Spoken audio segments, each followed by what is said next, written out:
2731, segundo piso do VIP Center Shopping, 2733-4321.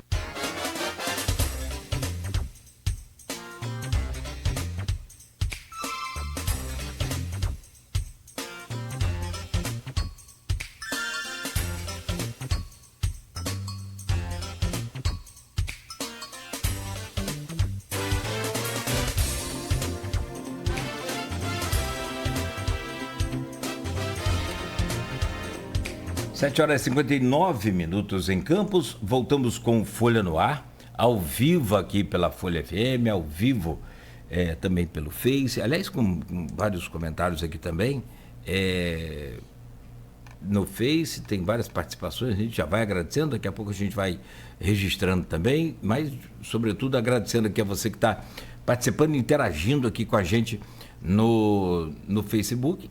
Tem no Instagram, para você acompanhar também, no YouTube e na Twitch TV. Daqui a pouco tem podcast do programa e logo mais tem reprise do programa na Plena TV. Campos segue neste momento com tempo nublado, 24 graus. A previsão é de hoje chegar a 30 graus em Campos. Tem alerta de chuva lá para o sul de novo. Como que sofre aí o sul com essas chuvas, né, rapaz? Meu pai.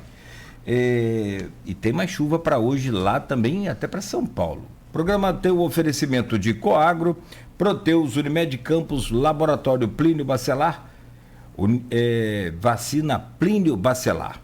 Estamos de volta hoje com a Luiz Abreu Barbosa na bancada, conversando com Edmundo Siqueira, que é jornalista, é blogueiro e também é servidor público federal e está conosco aqui nesta manhã de hoje. Aloysio, por favor, eu peço a você, só eu queria confirmar que o primeiro voo da FAB com resgatados da guerra chega ao Brasil, né? Uma das declarações de um dos brasileiros aqui, 2 dias só rezando, entre outras declarações, foram 211 brasileiros, segundo aqui as informações, nesse voo vindo lá de Israel. Aloysio, eu peço a você então para abrir esse bloco aí, por favor. O avião, como previsto, chegou às voltas das 4 da manhã de hoje, em Brasília. Parte desse voo, 211 brasileiros repatriados, primeiro voo.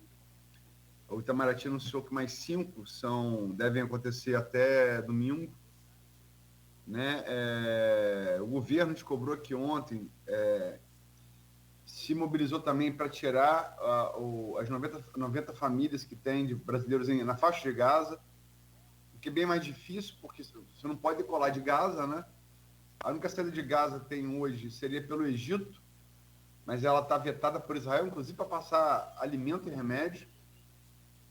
Né? E lembrar também que esse bombardeio de Israel, acaba de ser confirmado, mataram 9 funcionários da ONU na faixa de Gaza. Então, se a coisa não está boa para Netanyahu, assim, vamos ver se esconde o mundo, né? É um lugar, assim, infelizmente, eu tinha obrigado a dizer, com base na realidade, na observação de conflitos nessa mesma região, né, no passado, recente e um pouco mais distante. Vai piorar muito antes de melhorar. E sem solução definitiva nem a médio prazo. Nem a médio prazo. Infelizmente. Mas, Edmundo, vamos lá.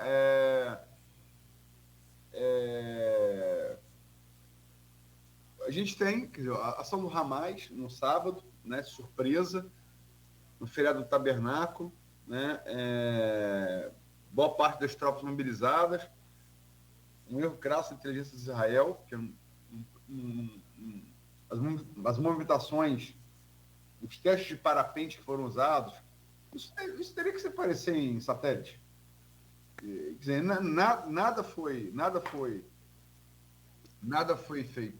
Para dizer que Israel teve uma defesa razoável, um ponto, a Marinha israelense agiu bem.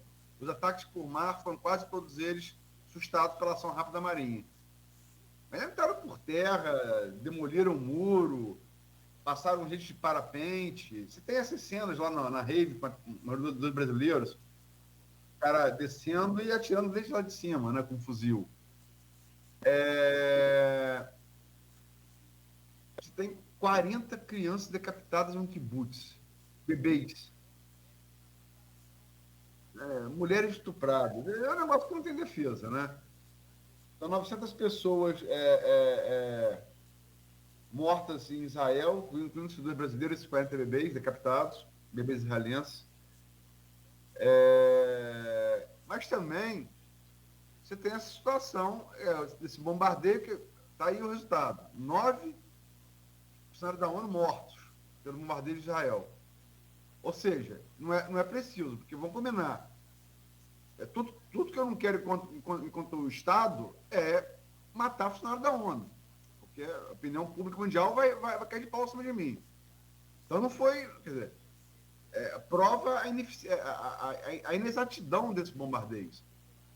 Se pega funcionário da ONU, que tira civil palestino. Né? Civil palestino. Enfim, a Human Rights Watch, ela está considerando crime de guerra tanto o que foi feito pelo Hamas no sábado, quanto a reação de Israel nesses bombardeios. A faixa de Gaza é um campo de concentração a céu aberto, confinado 2,3 milhões de palestinos pelos israelenses, no espaço tamanho do município de Itaboraí, 11 vezes menor que o município de Campos, né? Além de bombardear, você cortar água, comida, remédio e água, comida, remédio e energia elétrica. Quer dizer, você amontoa num lugar e tira a subsistência, não dá água nem comida. Quer dizer, aonde isso vai dar? Quer dizer, cadê a Convenção de Genebra? Não é guerra, mas guerra tem regra. Né? Guerra tem regra. Como é que você vê de lado a lado esses excessos claros cometidos de lado a lado? Primeiro, falar sobre o que o Nogueira falou das cheias rapidinho, falar das cheias do Sul.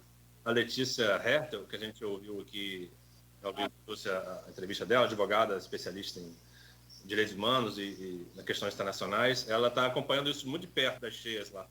Ela virou uma fonte minha muito capacitada, assim, muito bem. Ela é muito conhecimento, muito informada e ela está passando lá bastante coisa de lá. Não estou conseguindo nem processar bem tanta coisa, mas é muito bom a cobertura dela. Tem feito isso no X, né, o Twitter, né, que hoje é X.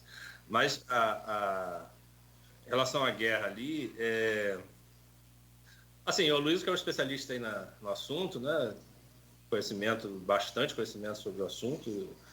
Ele pode falar muito melhor do que eu, mas eu acho que um ataque terrorista, que é um ataque terrorista, não há nenhuma questão nisso de definir isso como um ataque terrorista, como foi feito.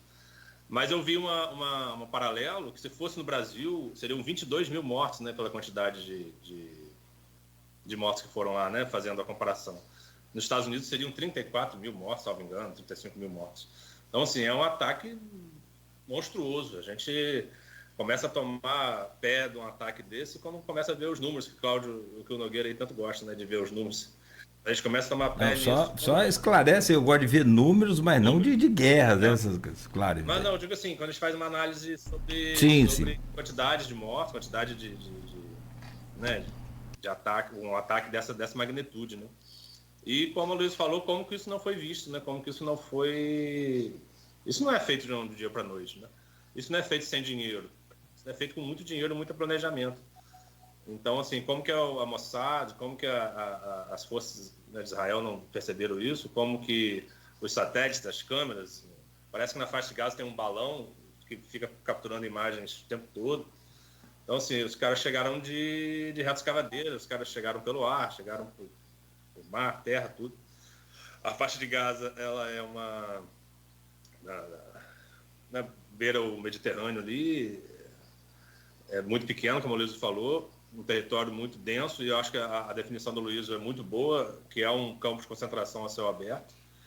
Aquilo ali é uma questão humanitária, acima de tudo, embora tenha toda a questão religiosa envolvida, mas a humanidade, né, a questão humanitária não deveria ter parâmetros religiosos. São pessoas amontoadas num território muito pequeno, com 3 mil anos de história nas costas, né?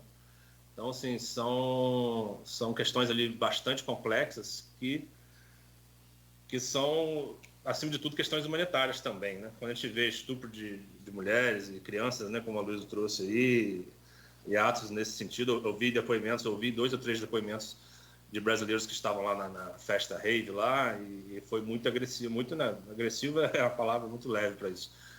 Foi bastante complicada toda aquela situação, está sendo, como a Luísa falou, vai ser por muito tempo.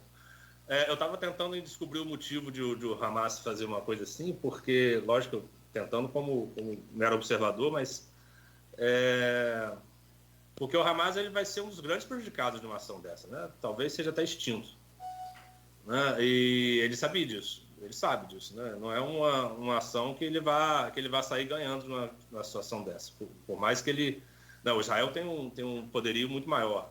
Claro que pode ter intervenção do Irã e toda essa coisa, mas existe uma disparidade de poderio muito grande. Então ele vai ser um dos grandes prejudicados, o grupo Hamas, né? Agora, a aproximação da Arábia Saudita com o Israel, né, ali com os Estados Unidos participando, talvez tenha sido um dos grandes interesses do Hamas em fazer um ato assim, né? E aí mostrar para a Arábia Saudita ali, para aquela região, de que não é um caminho que eles vão aceitar. Então, se há grupos, o Hezbollah pode participar, o Irã, e o conflito possa ganhar contornos muito piores, ele talvez seja um alerta do Hamas, né? Um alerta muito perverso, muito violento, muito agressivo, muito terrorista, um ato terrorista, mas um alerta de que eles não vão aceitar. E o Hamas, como a Luísa também explica bem, ele quer a extinção de Israel, né? Ele não quer disputa de território, ele quer que aquilo termine, seja exterminado da face da terra. Então, não há né, negociação possível, eu acredito, com um grupo que quer o extermínio do outro. A gente vê isso na política de algum modo, né, uma política polarizada. No Brasil a gente viu isso, né, um grupo querendo o extermínio do outro, né? Vamos exterminar. O próprio ex-presidente Bolsonaro fez aquela coisa simulando a metralhadora com o microfone, falando que queria exterminar petistas. Justamente esse o nível de que a gente não quer enquanto humanidade, trazer a extinção do seu adversário, né? O adversário deve ser respeitado como pessoa, como adversário, e não querer que ele suma da face da terra. Então, se o Hamas agiu no sentido de alertar o mundo de que ele não vai aceitar uma aproximação da Arábia Saudita com Israel, ele fez isso de forma quase suicida, né? Talvez, embora literalmente suicida. E o Netanyahu, né, o Bibi, ele talvez, com um acordo desse, com aproximação com a Arábia Saudita, ele resolveria a maioria dos seus problemas, tanto econômicos quanto geopolíticos, né? E talvez Israel tivesse predominância quase completa sobre aquele território. Então, assim, é uma disputa territorial que envolve milhões de questões e é uma disputa de 3 mil anos, religiosa, uma disputa territorial que vem já há bastante tempo sendo objeto de guerra mesmo, de conflito armado. Então, como a Luísa falou, vai ser longa, difícil, e a gente vai ver muitas cenas aí horrorosas pela frente. Mas, como eu falei, o Luiz que conhece muito mais a região, a questão, e queria que ele me corrigisse se eu estivesse errado aí no que eu falei, mas a princípio seria essa avaliação inicial do fato. Eu não sou especialista no Oriente Médio, né? Eu gosto de história, como você, e eu tive contato desde muito novo com um grande intelectual libanês que é Malcolm Mousavi. Então, como introduziu ainda no início da juventude a cultura islâmica. Então, eu tomei pé, talvez, né? E depois você vai, um autor puxa o outro e tal, papá, você vai conhecendo melhor, né? E tive lá, agora, entre fevereiro, tive no Egito, Israel e na Palestina. Eu fiz questão de a Palestina também, né? A faixa de Gaza realmente é mais complicado, mas eu tive em Jericó, tive na Cisjordânia, andei de carro na Cisjordânia, dirigindo, não fui excursão, só eu e meu filho. Entrou um vídeo aqui, buscando a informação nova aqui, entrou um áudio aqui de um vídeo, mas vamos lá.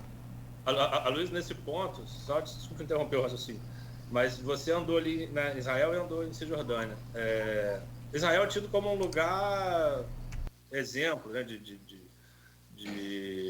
civilização, muito seguro, né, muito organizado. Você teve essa visão ali em loco, essa disparidade mesmo de Israel ser um território diferente de todos os outros ali da região? Sem sombra de dúvida. Sem sombra de dúvida. Você sai do Egito, como eu saí, uma ditadura militar corrupta, opressora, e chega a Israel, é outra coisa. Onde o Bruno Henrique é outro patamar, né? No Egito, a cultura do Egito, por óbvio, a história e tal, é um negócio, né? Sem paralelo, talvez, no mundo, né? Mas o que o Egito é hoje é uma coisa, né? Enfim, é complicadíssimo, um país muito complexo. E Israel é aquela coisa. Os judeus se espalharam no mundo, né? E, na verdade, você tem várias tribos de judeus.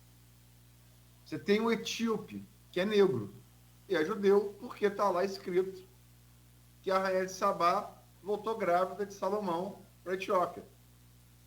Então, você tem negros judeus. Você tem o sefardita. Eu tenho sangue sefárida.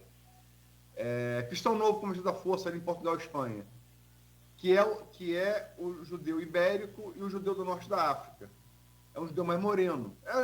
É minha cor, assim. Você tem o judeu Askenazi, que é quem está... Existe essa estratificação racial entre as tribos judaicas no Estado de Israel. Quem manda em Israel são os Askenazi. São os judeus brancos, né? Geralmente, quem governa, quem tem posições de mais poder, são esses. O judeu sefardita está aqui, digamos, na classe média baixa, e o etíope, o negro, ele ocupa geralmente funções de, como é no Brasil, segurança e funções mais primárias, né? Então, há a estratificação. Agora, e o que eles fazem com a Palestina é indefensável. Embora eles tenham que lembrar que no dia seguinte, aqui um brasileiro, Oswaldo Aranha, assina a criação do Estado de Israel, em 48, no dia seguinte, os palestinos, todos os árabes da região, tentaram expulsar os judeus à bala. Então, se eu faço 21 anos num dia, ganho minha maioridade, e você e Nogueira vão querer me dar tiro por conta disso, eu não vou ser muito amigo seu de Nogueira. Vai gerar um problema, né? Se eu sobreviver, pode ser que eu quero dar tiro em vocês também. Enfim, é humano, né? É humano. Então, mas assim, enquanto país, assim, é um Estado que funciona. Você é servidor federal, Edmundo. É uma coisa que qualquer servidor federal tem orgulho de integrar. Funciona. Há um compromisso entre indivíduo e coletivo que funciona. Você viu o judeu ortodoxo andar do lado de um casal homoafetivo. Não é que o homoafetivo ele vai querer converter os ortodoxos, nem vice-versa, mas a respeito, né? Enfim, e funciona, limpeza, segurança. Quer dizer, Como que é a saúde lá? que Como que é a saúde lá? eu, graças a Deus, não precisei usar saúde de lá, Nogueira. Uhum. Mas assim, o que está havendo agora é Benjamin Netanyahu está querendo submeter o judiciário. Israel tem uma peculiaridade, Israel não tem Constituição. Israel não tem Constituição. Como a Inglaterra também não tem. Muita gente... Inglaterra é senso comum, né? Common law. Não tem Constituição, até hoje não tem Constituição. Então ele quer submeter o judiciário, porque há o equilíbrio de poderes. O chefe do executivo não é todo poderoso, é o que Benjamin Netanyahu quer fazer agora. Em relação ao que o Edmundo falou do acordo da Arábia, verdade. Só que ele parece que foi por terra, né? Ou pelo menos eu tenho banho-maria aí depois do Hamas no sábado.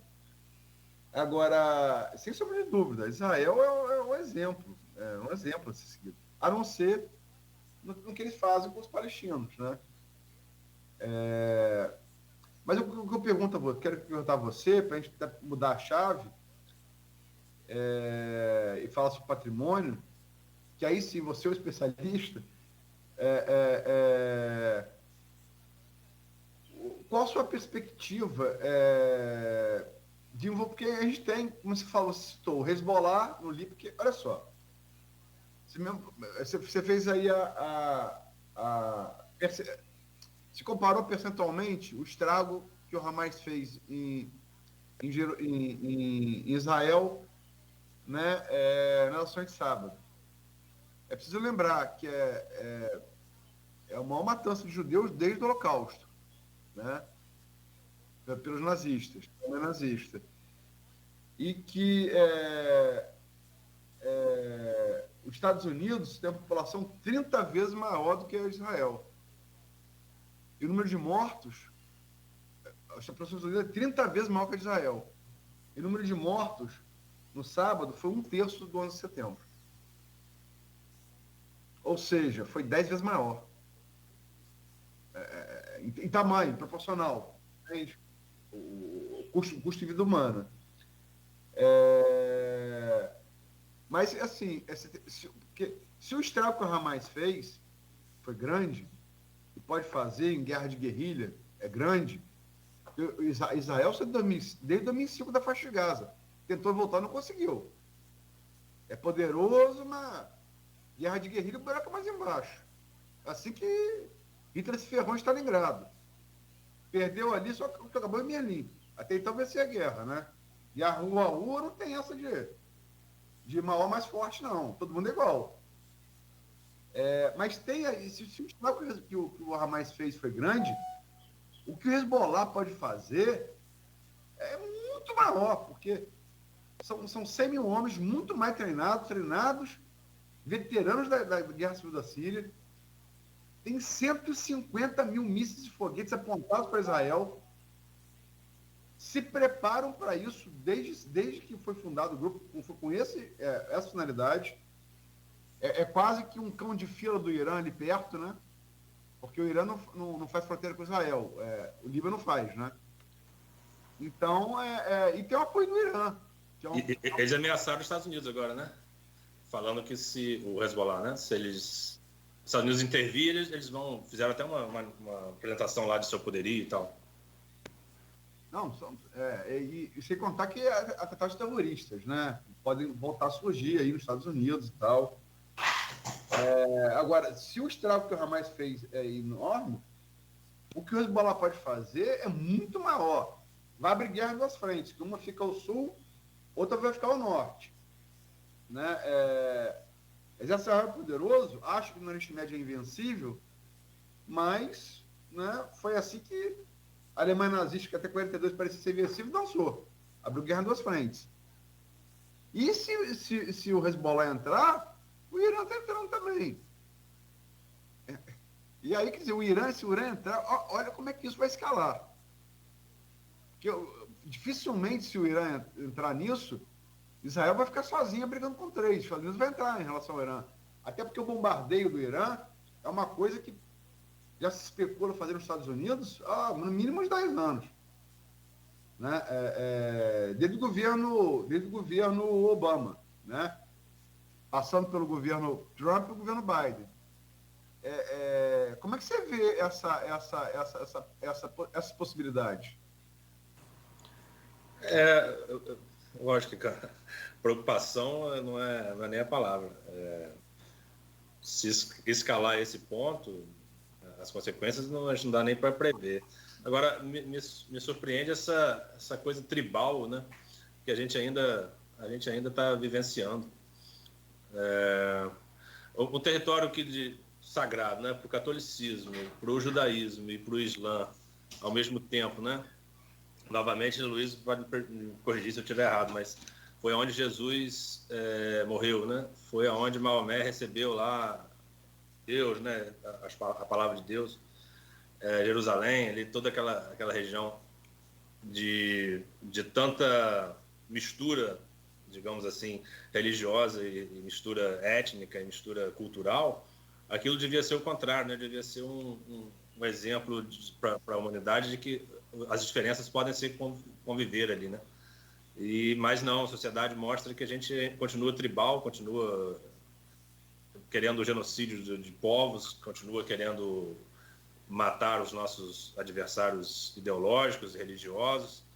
Continuamos vivendo num mundo em que a qualquer diferença isso vai ser resolvido à bala. Isso é visto na rede social também, esse tribalismo, né?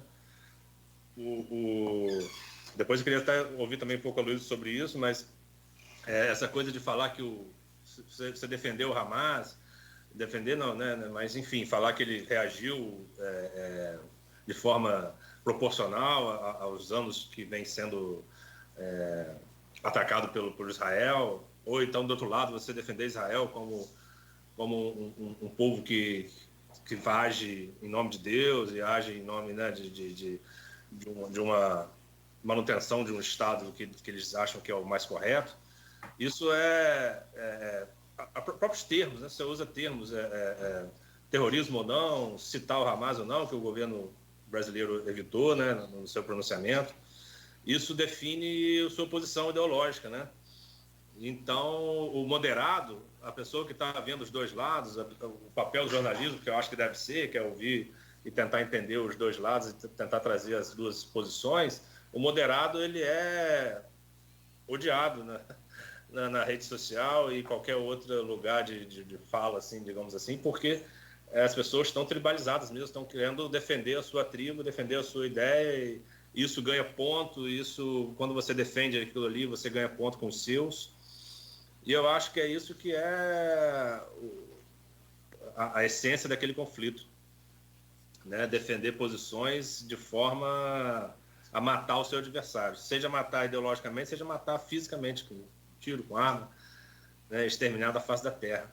Agora, me atendo à pergunta, se isso escalar a um ponto de que países como os Estados Unidos entrem num conflito, aí a gente vai precisar não só de organismos internacionais como a ONU, que perdeu alguns integrantes aí, como a Luiz trouxe, mas de contornos geopolíticos que a gente não vai ter condição de mensurar como que vai ser a consequência disso. Se os Estados Unidos entram num conflito desse, né, e como já houve ameaça do grupo Hezbollah e mostrou seu poderio e ataca os Estados Unidos, aquela região, em tese, seria dizimada da face da terra, entraria todo o poderio de outros países com muito mais potência.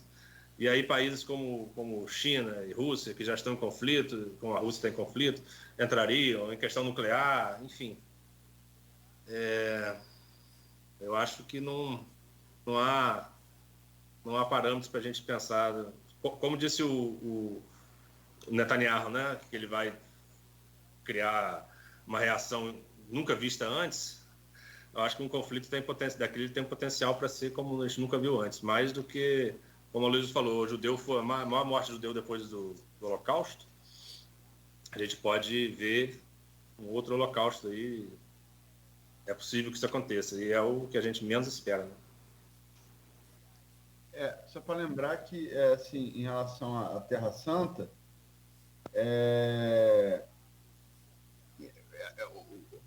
a Palestina, né, a antiga Israel, eles são a Terra Santa para os judeus, por óbvio, né, para os cristãos, porque Cristo era um judeu, Cristo é um palestino judeu, Cristo nisso é um exemplo perfeito, né?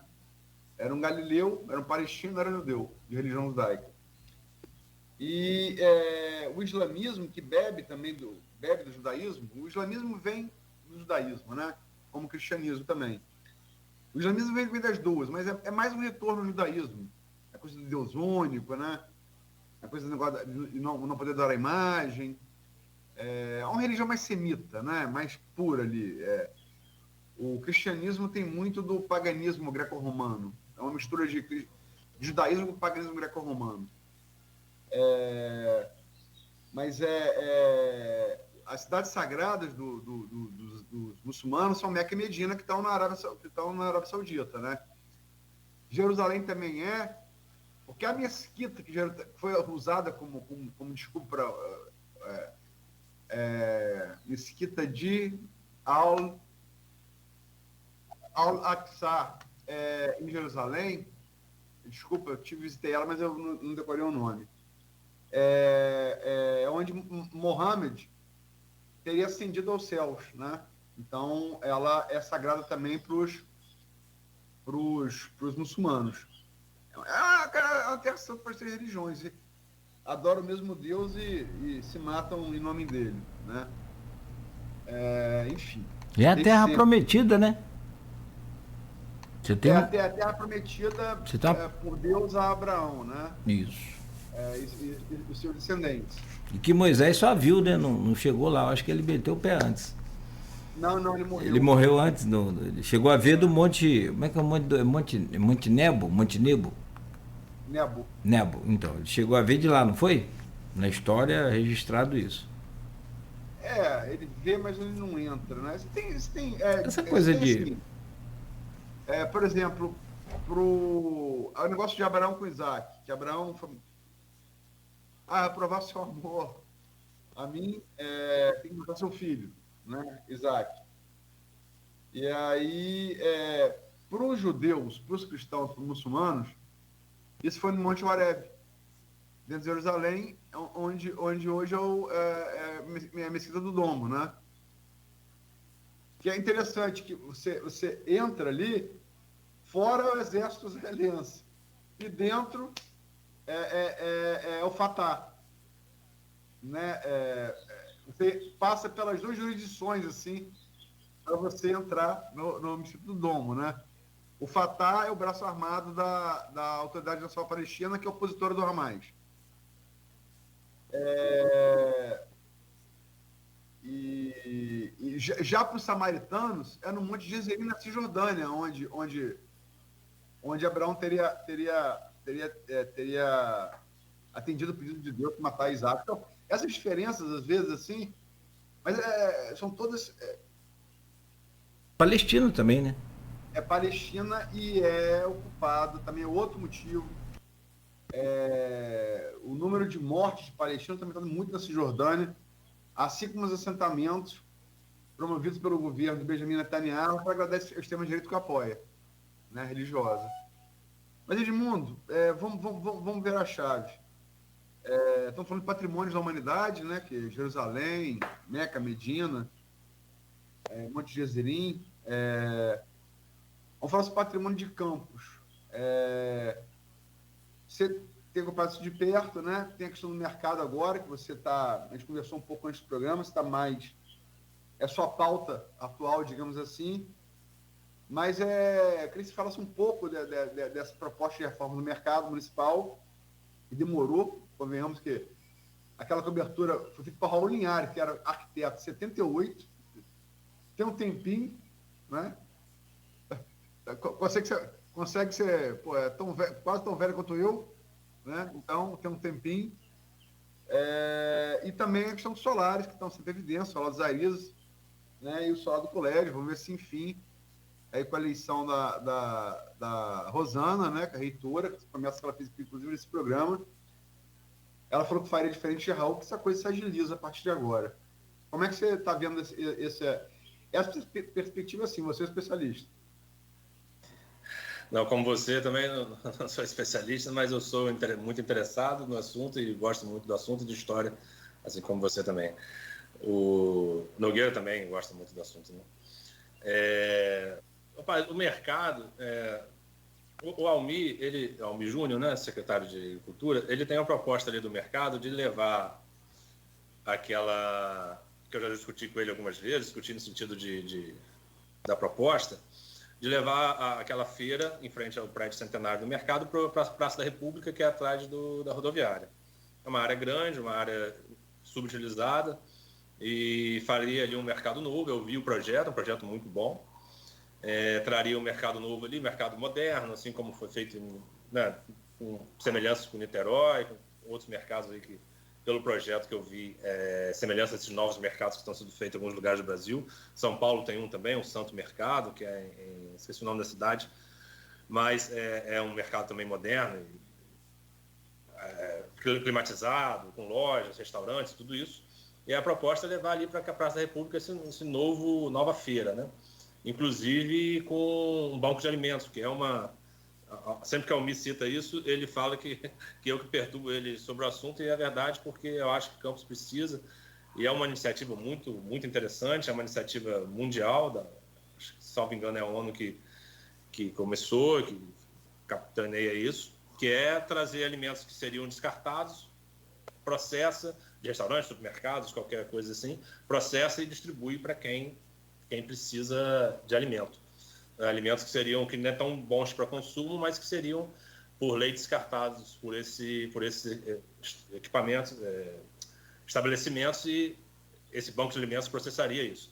Então, numa cidade que tem um nível de desigualdade grande, né, e números alarmantes em questão de pobreza, seria uma iniciativa boa. Então, enfim, o mercado ali agregaria, na visão da prefeitura e do Almir, essas questões alimentares, de feira, e num lugar mais adequado para convivência, tanto dos feirantes quanto dos clientes, né?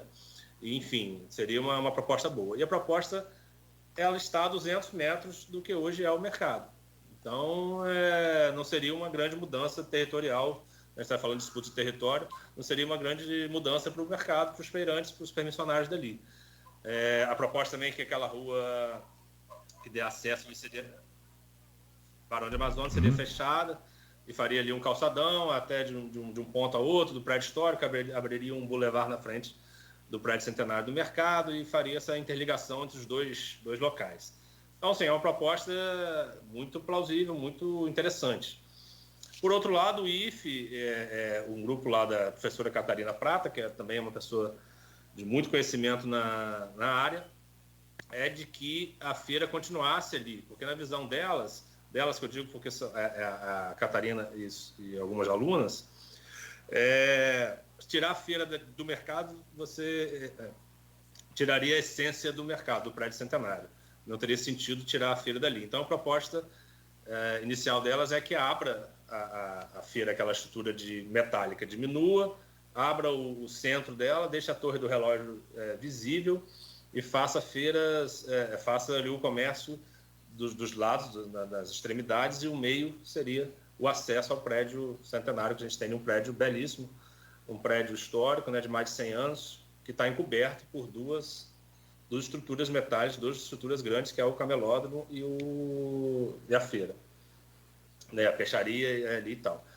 Agora, embora seja uma proposta interessante, eu penso que aquilo ali não teria como não fazer aquilo como está sendo proposto pela universidade, no sentido de que ainda continuaria encoberto o mercado, e você precisaria de uma intervenção no local que deixaria os feirantes e os permissionários sem aquela fonte de renda por um período, né, para fazer obra, para fazer intervenção.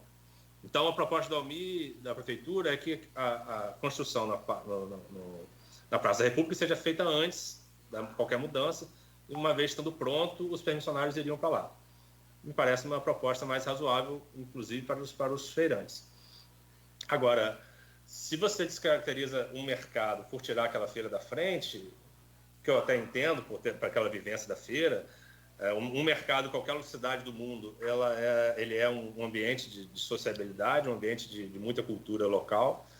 Né? O Nogueira, que sempre frequenta aí mercados, ele sabe que isso é muito rico ali, né? O mercado tem essa vivência, isso é essencial em qualquer cidade. Mas o prédio centenário, ele abriga comércios ali, inclusive de matriz africana e tudo isso ali dentro, que isso também é uma cultura local, uma cultura vívida ali dentro, as pastelarias e tudo isso. Então, assim, não sei se você tirar a feira e mantiver ela a 200 metros de distância e fazer uma rua de ligação que você consiga manter esses dois espaços, isso descaracteriza o mercado. Então, mas a academia, a universidade, né, tem toda a legitimidade para poder propor alternativas. Eu acho que isso deve ser conversado e acredito que uma alternativa de meio aí, entre os dois assuntos, seja bem-vinda. Então, eu, como ativista da área e tal, propus que o Almir se encontrasse com a Catarina, os dois aceitaram, estão tentando marcar aí, para que um apresentasse ao outro a sua proposta e, enfim, a academia, numa parceria com a prefeitura, fizesse uma melhor alternativa para todos ali. Agora, é inegável que o mercado precisa de revitalização, seja como for feita, né? Como está ali, eu acho que não é bom para ninguém. Primeiro, por cobrir um prédio, um patrimônio histórico, e segundo, por ter estruturas antigas, como o Luiz falou, bastante antigas, né, no sentido de preservação, né, de resistência das estruturas, enfim, da estrutura mesmo de qualidade, e também pelo toda a ideia de que a gente tem daquele mercado ali, que é um lugar, pelo menos muitas pessoas têm, infelizmente, é um lugar que eu não vou frequentar, porque tem xingamento, está sujo, cheiro de peixe, não sei o quê. Isso não precisa dentro do mercado, não é para ser assim, né? Porque ele tem outras qualidades muito maiores que essa. Então, revitalizá-lo é uma necessidade. Se qual proposta é melhor, talvez os dois conversando cheguem no meio termo. Os dois que eu digo, academia e municipalidade. Mas eu, enquanto avaliador desse cenário, eu acredito que a proposta da prefeitura seja mais viável, porque, uma vez feita, ela vai trazer muitos benefícios maiores do que manter uma feira ali para manter uma vivência cultural que vai ser mantida, né, dentro daquele prédio. Porque tem outros tantos estabelecimentos comerciais ali que mantêm isso vivo. Do outro lado, você tem um camelódromo que não vai tirar uma estrutura daquela. Então, a única alternativa é você tirar a feira, colocar ali perto e abrir um bulevar, e abrir aquela frente do prédio histórico e manter ali restaurantes. Enfim, pode fazer ligação com o Parque Alberto Sampaio, de alguma forma ali melhor para transitar entre um lugar e outro, né, atravessando a pista. Pode fazer isso com os recursos de 100 milhões, mais de 100 milhões que estão dispostos ali para o canal Campos Macaé, né, que ele termina ali no Parque Alberto Sampaio. Então, pode usar parte desse recurso para fazer essas intervenções e fazer uma coisa bacana. O próprio a Arena Capi, que tem ali, isso pode ser utilizado de maneira muito boa para a cidade, isso pode trazer tantos e quantos alternativos e eventos ali. Então, assim, um bulevar aberto, um prédio centenário daquele, pelo menos minimamente restaurado, interligando com o Parque Alberto Sampaio e fazendo essa interligação pela rua com a Praça da República e um mercado novo na Praça da República, aparentemente, para mim, de minha opinião, seria a melhor das opções. Não interferiria nos feirantes de maneira alguma. Acho que só traria benefício. Agora, claro que os principais interessados devem ser ouvidos, claro, né? Isso tudo deve ser colocado de forma ampla e uma discussão mais aberta. Edmundo, se me permite, a Luz, interromper seu raciocínio aí para a próxima pergunta, mas, rapidamente, se você conversar com os feirantes ali do hortifruti, o que eles vão falar? Como eu já ouvi. Tem um som vazando aí, é o meu ou de vocês aí? Se você conversar com eles ali, eles vão falar, gente, só sai daqui... Nogueira, tá dando eco na sua voz. Pois é, mas por aqui tá tranquilo, não é o meu... Agora parou. Aqui estava tudo bem. Bom, mas só para fechar o raciocínio meu aqui. Se você conversar com os feirantes, como a gente já conversou, tem feirante ali que já falou com a gente, já passei isso para Edmundo, para Almir, por exemplo, só saiu daqui morto. Mas é tudo muito explicado, bem conversado. Eu tive uma conversa rasa com alguns deles. E acho também, se me permite, Edmundo, só uma ideia, não é nenhuma opinião formada. Pelo que você passou do projeto, assim, me parece muito complicado esse projeto novo para manter a feira ali, fazendo a abertura e tal, aquela coisa, expondo só o relógio. Mas, sobretudo, não estou questionando o projeto, a efetividade do projeto, e no momento você citou que o mercado não faz sentido sem a feira. Aí é que está o complicador, na minha opinião.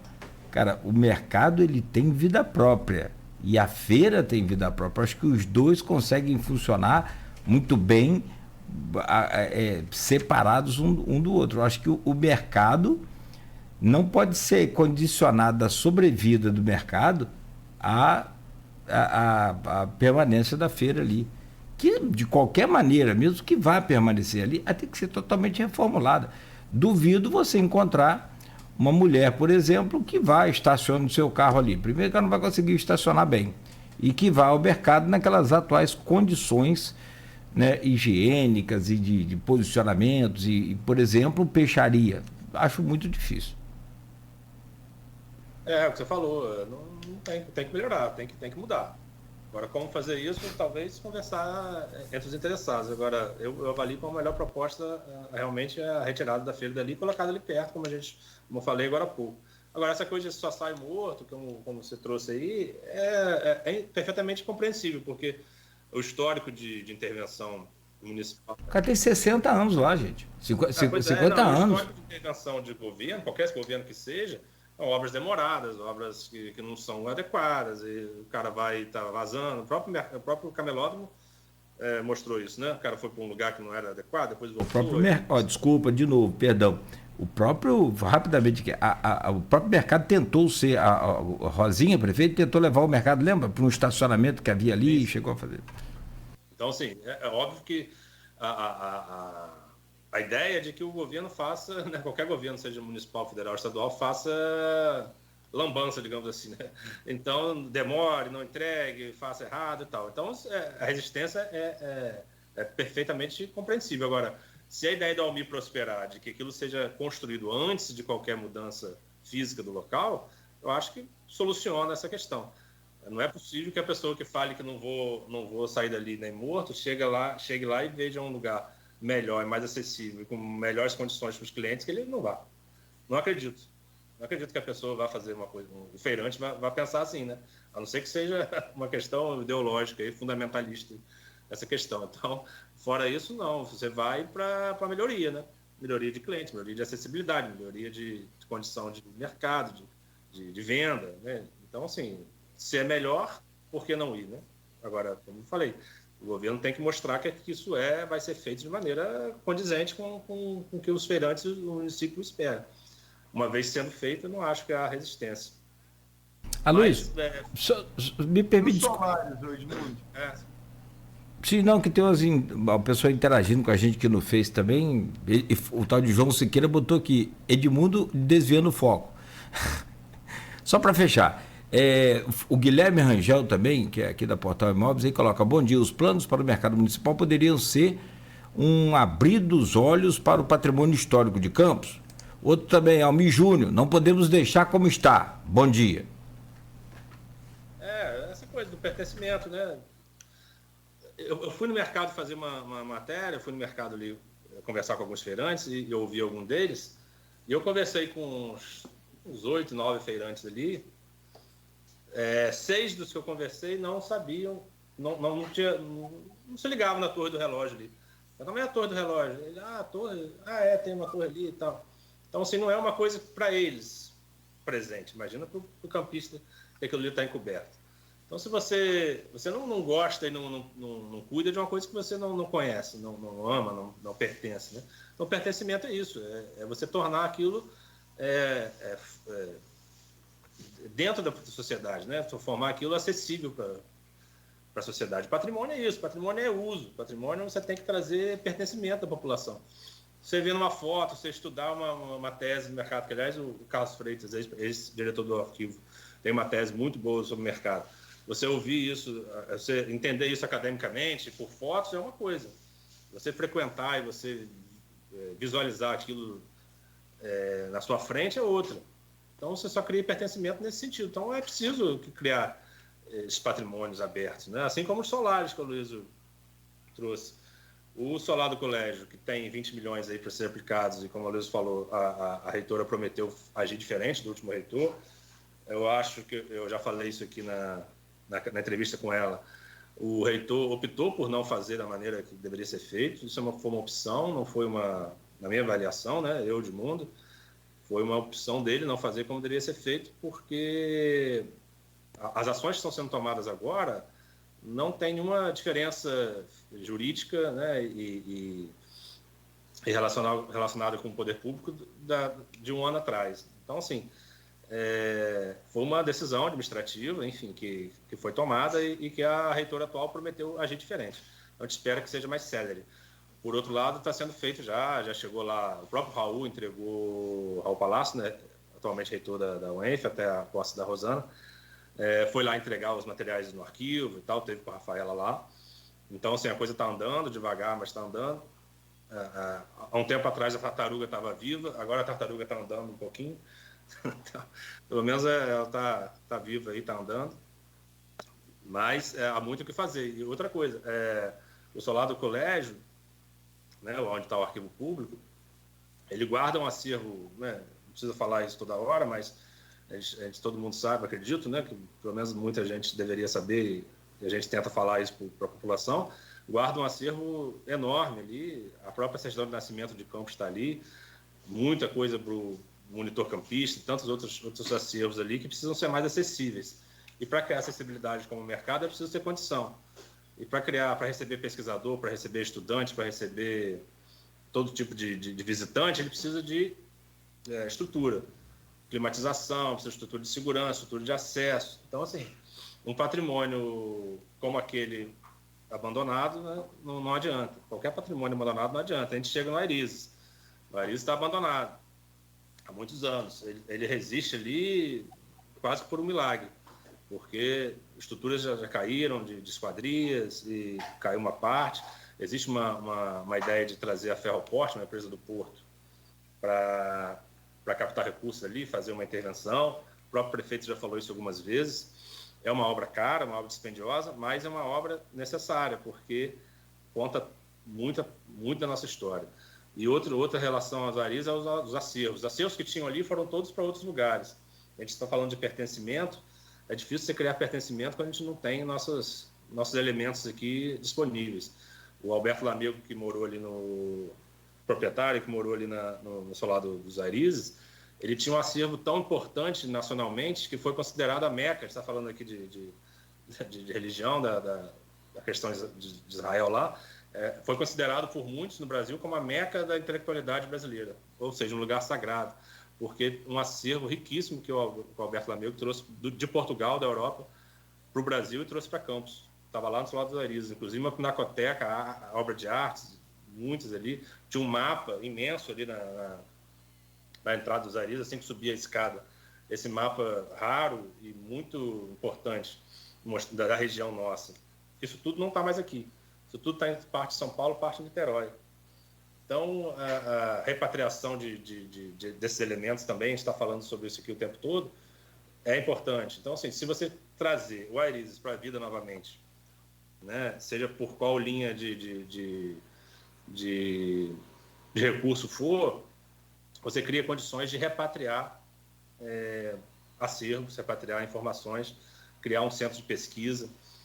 Agora, é louvável que a prefeitura procure soluções. Eu acho que, por ser grande o recurso, ele precisa procurar parcerias, mas, por outro lado, acredito que a prefeitura precisa abrir mais a discussão, porque uma coisa é restaurar, outra coisa é dar uso. A gente não adianta restaurar sem dar uso. Então, o uso daquele solar deve ser sustentável e deve ser discutido. O solar do colégio já tem um uso definido, né? Ele vai ser restaurado, vai criar condições melhores para o uso dele atual, que inclusive tem muitas outras atribuições que um arquivo pode ter para o município e para a sociedade, não só guardar acervo.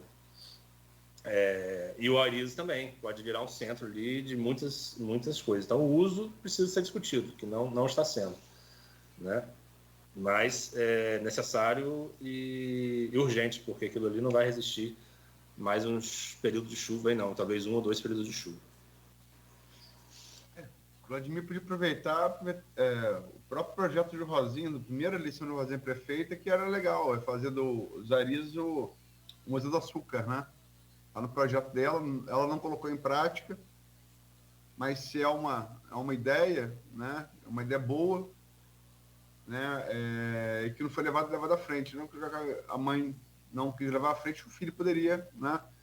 Achei uma finalidade interessante. Inclusive para explorar o potencial muito deixado à margem de Campos enquanto para turismo, né? Você pegaria o fluxo das pessoas que vão para São João da Barra, para Tafona e Grossaí, né? Hoje tem muito fluxo também por causa do Porto, né? Pessoas que vêm de fora para conhecer um pouco mais a história de Campos, enfim. São 8h54. Eu não vou entrar em Canudos, não. Porque é muito pouco tempo e, enfim... A pauta realmente, eu acho que ela foi um pouco mais complexa. Eu só vou me corrigir, eu falei que o Domo da Rocha, em Jerusalém, no Monte Horebe, eu fui os dois, mas o Monte Horebe é como os judeus chamam o Monte Sinai. Em grego, Monte Sinai, em hebraico, Monte Horebe, em árabe, Jabel Musa, né? Monte de Moisés.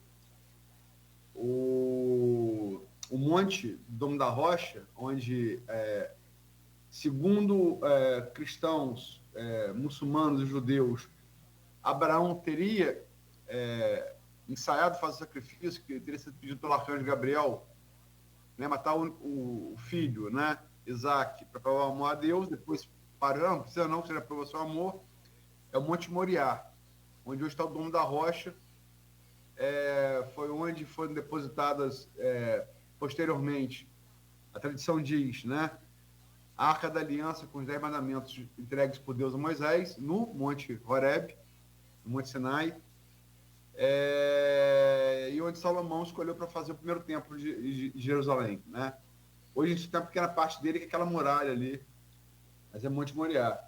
E o Monte Nebo, eu até tinha programado conhecer ele, só que a viagem inicial, essa viagem minha ia ter também Líbano e Jordânia. O Monte Nebo fica na Jordânia, mas eu acabei não indo à Jordânia, ficou para uma próxima, né? Uma próxima. E agradecer aí o Edmundo pela entrevista, falamos de vários assuntos, né? Infelizmente não vamos cumprir a pauta toda, nem poder responder as várias interações aqui feitas por...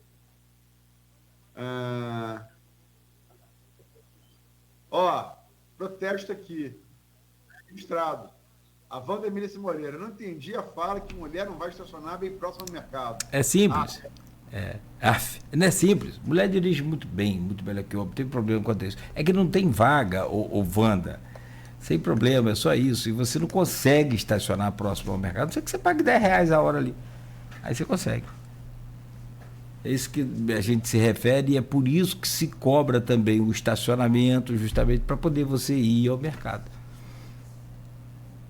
Tem também o Almir, que foi citado aqui, corroborando aqui a questão do mercado, que Edmundo explicou as duas propostas, né, do IFE e da Prefeitura. Ele até falou que sugeriu um encontro entre as duas partes. O Almir coloca aqui em relação ao mercado. Não podemos deixar como está. Bom dia. O Berto tem razão, na minha opinião. Acho que o Edmundo também, né? Várias intervenções. Tem o João Siqueira, pai do Edmundo, Carlos Augusto Souto de Alencar, que está sempre aqui, né? Ele coloca aqui. Edvar Júnior, acabou de colocar agora, obrigado Edmundo Siqueira, Luiz e Cláudio, por reverberar o pertencimento e preservação do nosso patrimônio histórico, Edvar, presidente CDL Campos. E Carlos Augusto de Souto Alencar, ele colocou aqui um pouquinho mais acima, só um segundo, por favor. Aqui, parte do empresariado campista parece ter acordado para a necessidade de preservação do patrimônio visando aumento de circulação no outro através de turismo. Perdão, circulação no centro através de turismo. Vocês veem na queda, perdão que está difícil descer aqui. Vocês veem na queda de movimentação do centro por conta das compras online como um fator importante nesse engajamento do parque empresariado, Edmundo? Um abraço aí pro amigo aí da Academia Pedralva de Letras, né? Carlos Souto, também é uma pessoa muito capacitada no assunto. Então, eu acredito que sim, não tem muito tempo para a gente poder falar sobre o assunto, mas o centro histórico, a proposta de revitalização ali não é nova e existem propostas diversas ali, a retrofit, aquela coisa de trazer o novo que a princípio não é um problema, o retrofit preserva o patrimônio e dá uso. O problema é como isso é feito, como que a discussão é feita, né? Deve ser mais aberta, deve ser mais inclusive com a participação da academia.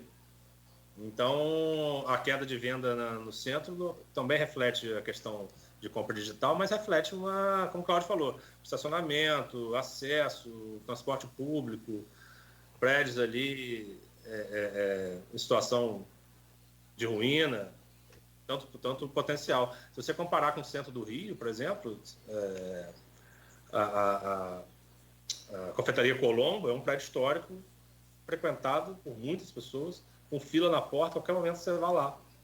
Então, tantos prédios históricos que podiam ser assim em Campos. Né? Você vai no Municipal, salvando as devidas proporções, seria o nosso Trianon antigo, tem evento e tem turista todo dia, toda hora. Por que não poderia ser em Campos? Campos tem essa dificuldade de entender o seu potencial no patrimônio. Parece que é tudo prédio velho, né? E aí eu sempre trago essa reflexão. Quem nasceu primeiro? Foi o descaso do poder público com o patrimônio ou foi o desconhecimento do campista enquanto seu potencial, né? É uma reflexão. Campos poderia ser o centro poderia ser frequentado muito melhor do que ele é hoje se os patrimônios fossem restaurados. O patrimônio não é um problema, é um potencial, mas é visto como um problema. Para terminar, só notar aqui, o Renato Carvalho manifesta discordância de você, Edmundo. Eu vou registrar aqui, é um ouvinte assíduo. Campos não consegue nem ter calçadas transitáveis. Como vai manter algum patrimônio histórico? Isso é ilusão. Respeito, Renato, sua discordância, mas a minha tendência é concordar com o Edmundo também. Eu recomendo isso. Eu fazia isso quando eu não ia para o Senhor dos Anéis, né? Quando estava naquele estágio Senhor dos Anéis, eu recomendo todo campista ande pelo Boulevard de madrugada, sozinho, de preferência depois de tomar um vinho. E olha para cima. Você vai ver. Está ali. Você parece que está na cidade europeia. O que eu quero dizer com isso? Você vai no centro de Macaé, você não vê isso. Você vai no centro de Cabo Frio, você não vê isso. Você vai no centro de Itaperuna, você não vê isso. Campos tem história perenizada em arquitetura. Isso merece, sim, preservação. Do meu ponto de vista, pelo menos. Mas a discordância foi em relação a você, Edmundo. E, por último, a pergunta do Guilherme Rangel. E quanto ao uso ou desuso do sambódromo? É ilusão porque a gente não entende, a gente, que eu digo, enquanto sociedade, não percebeu a necessidade disso. Porque todas as cidades que têm esse potencial histórico se prezam e fizeram. Paraty, Rio de Janeiro, Petrópolis e tantas outras. Não é ilusão, é perfeitamente possível. Basta que a sociedade entenda e basta que o poder público se mobilize. Não é... Se você abrir um edital para ocupar um prédio histórico e a prefeitura atue como parceira, né, e o IFAM e os órgãos de tombamento atuem como parceiros e uma empresa queira explorar aquilo ali, fazendo uma confeitaria Colombo, por exemplo, isso não é ilusão, isso é boa gestão. Isso é boa gestão de dinheiro público, boa gestão de turismo e boa gestão empresarial. Isso não é ilusão, é boa gestão. Então, assim, são diferenças. Mas respeito quem pensa diferente, mas, assim, achar que restaurar o patrimônio que Campos tem, o potencial que Campos tem, como uma ilusão, desconhece, assim como quem não entende a guerra lá de Israel desconhece 3 mil anos de história, desconhece os mais de 300 anos de história de Campos. Que há potencial enorme para poder fazer qualquer coisa que eles possam pensar em relação ao patrimônio.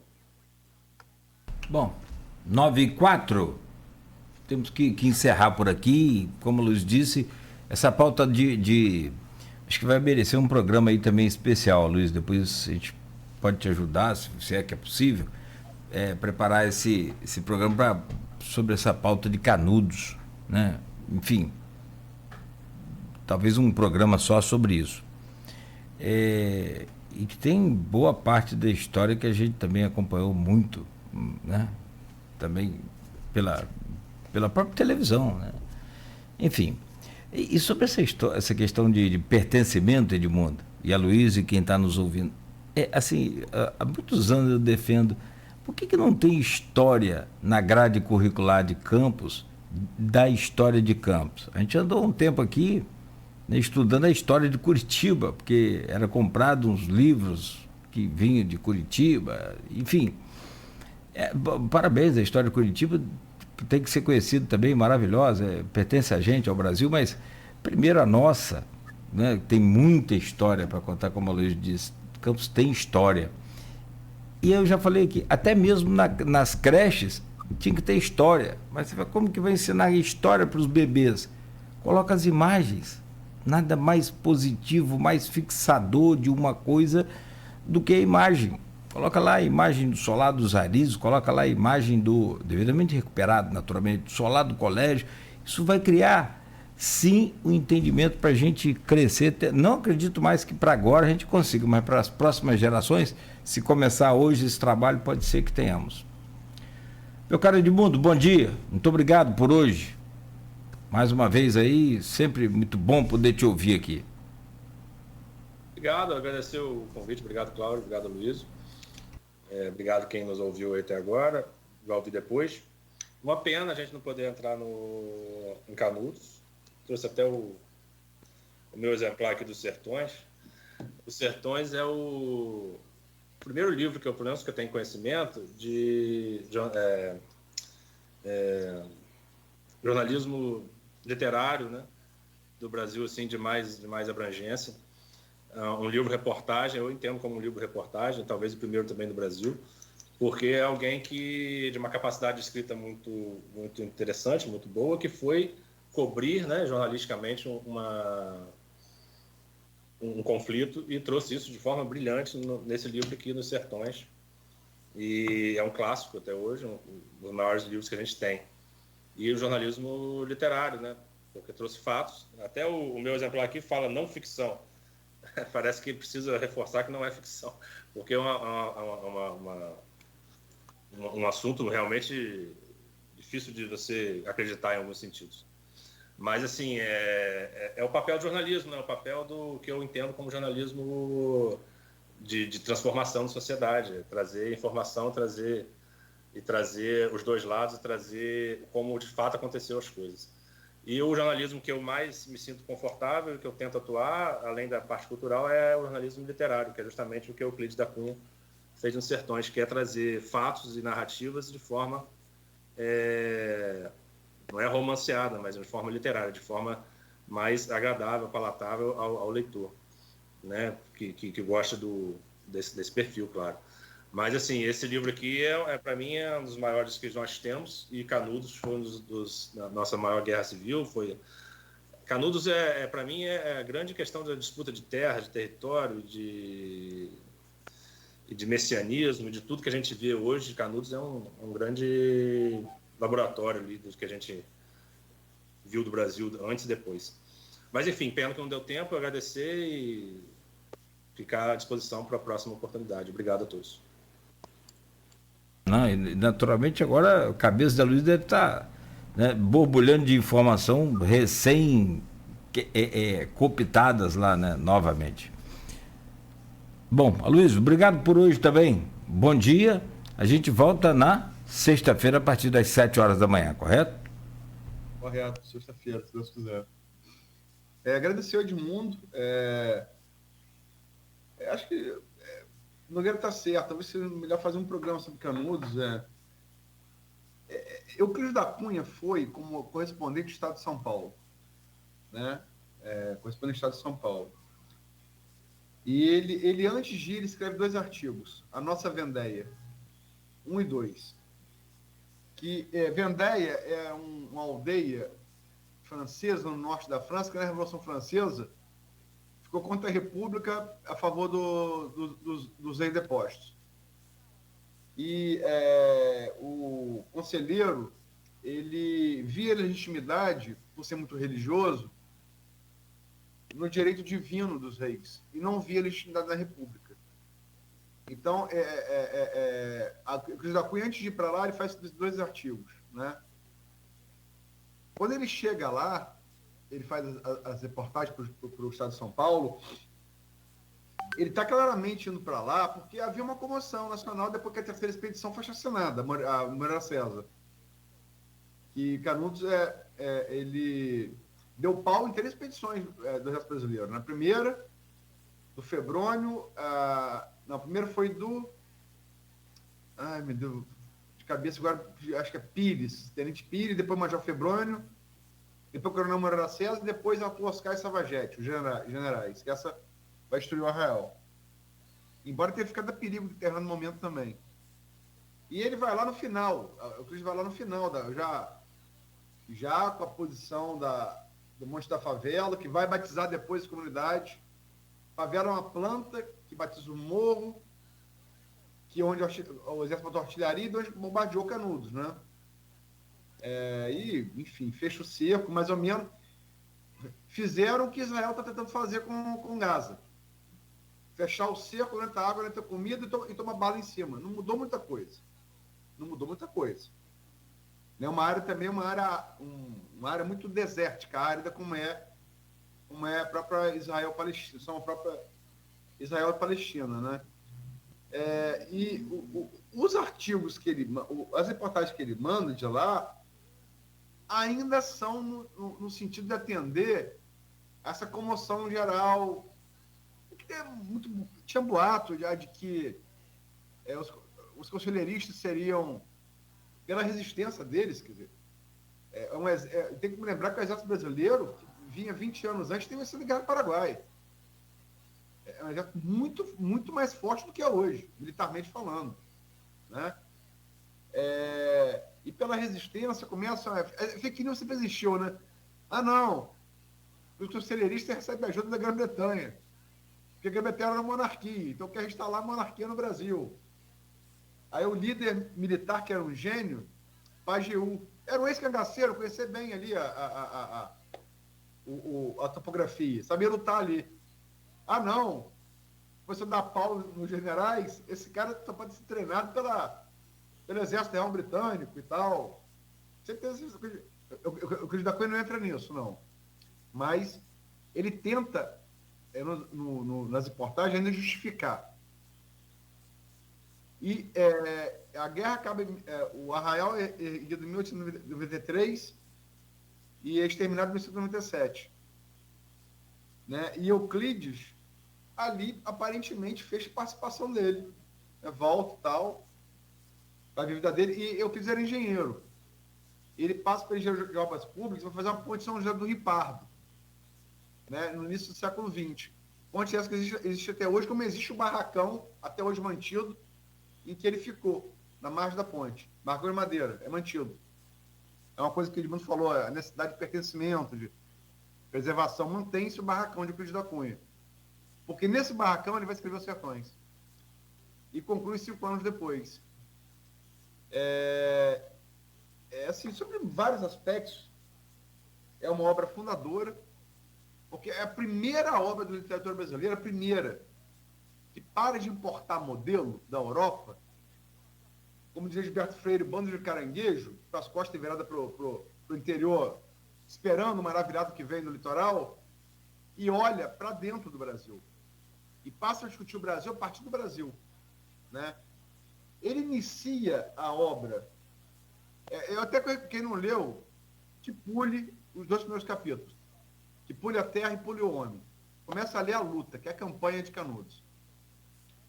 Porque é interessante, é um caso raro na literatura.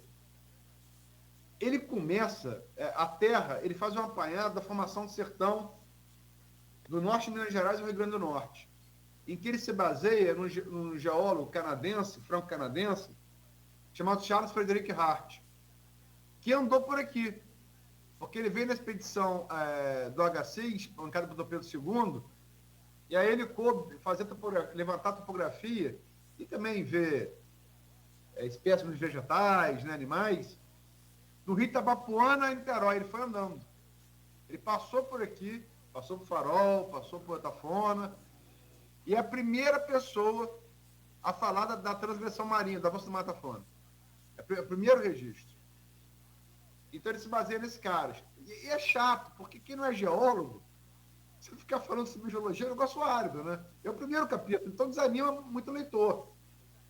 O segundo capítulo é o homem, onde ele faz um apanhado, naquela época antropológico, hoje seria mais etnografia, né? Essa coisa racial também superada, é uma coisa ali do século XIX. Mas é um apanhado da formação desse sertanejo. De onde que veio o português, de onde que veio o índio, de onde que veio o negro, e vai formar esse cara, esse sertanejo. E o terceiro é a luta. Mas, assim, você sente o conflito dele. Ele começa escrevendo como cientista. E ele se rende a um romancista. Ele começa escrevendo para querer justificar pelo positivismo dele, né? A escola de Benjamin Constant. E aí ele se rende ao sertanejo, que é, antes de tudo, forte. Né? E fala no final que está denunciando um crime. Né? O crime que ele inicialmente quis justificar. Então, por todos esses aspectos, é uma obra assim... pode ser pretensioso o que eu vou falar, mas quem não leu Sertões não é brasileiro, nasceu no Brasil. Não sabe da sua gênese. Não sabe. Né? Enfim. Mas isso, um outro programa, eu já me alonguei demais. Obrigado, Edmundo. Valeu. Gente, 9h16. Valeu, Edmundo, valeu, Aloysio. Muito obrigado. Né? A gente, com o Folha no Ar, né, retorna na sexta-feira, 7h. Oferecimento de Coagro, Proteus, Unimed Campos, Laboratório Plínio Bacelar e Vacina Plínio Bacelar. Continue ligado, claro, aqui na Folha FM.